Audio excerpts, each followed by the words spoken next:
Днес празнува животът. Животът в неговите най-красиви форми.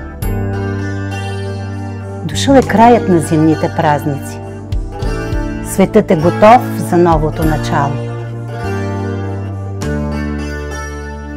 До огнище в малка стая майка пъшка.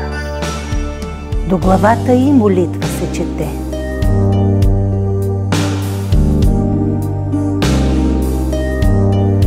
Омекница чевръсто лехусата повива. Проплаква и дете. Гласчето му звънливо от цели дом оглася. Старо и младо празнува. Родило се е детенце. Детенце, момеченце. –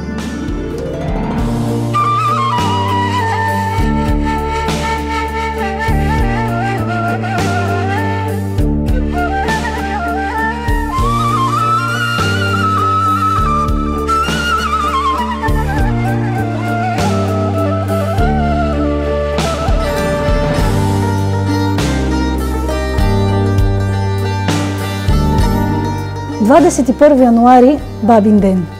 На този ден всички жени, родили през годината, отиват да почетат и полеят на своята баба акушерка. След като майката полее на бабата акушерка и отдаде почита, която тя заслужава, бабата акушерка дарува детето и му нарича: Айде, както водата така се точи на високо, такава да расте момата.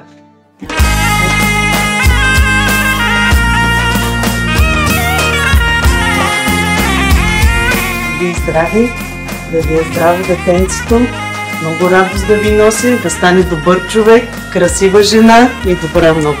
Благодаря!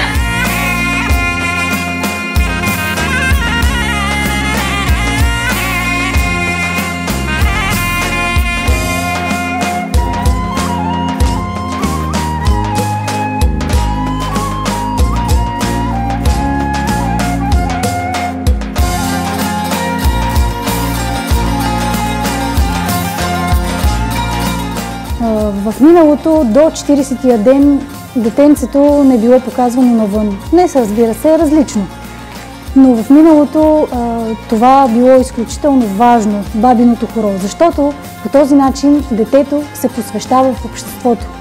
От светът в къщи и хората, които детенцето познава само в къщи, излизайки на хорото и залавяйки се с бабата на хорото, защото детенцето е на гърба на бабата, то става част от обществото. То се хваща на хорото и влиза в социума. Танцува хоро и по този начин вече той е член.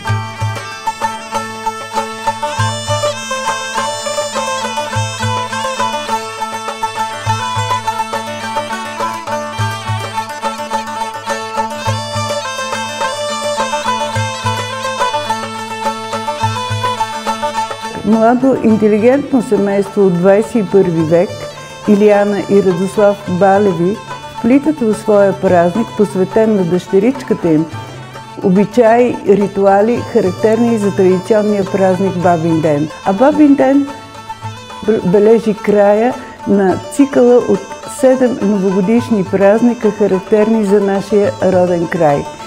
По своят самия празник основните лица са бабата, бабинчето и невестата, а това са трите цикъла на живота. Това е живота въобще.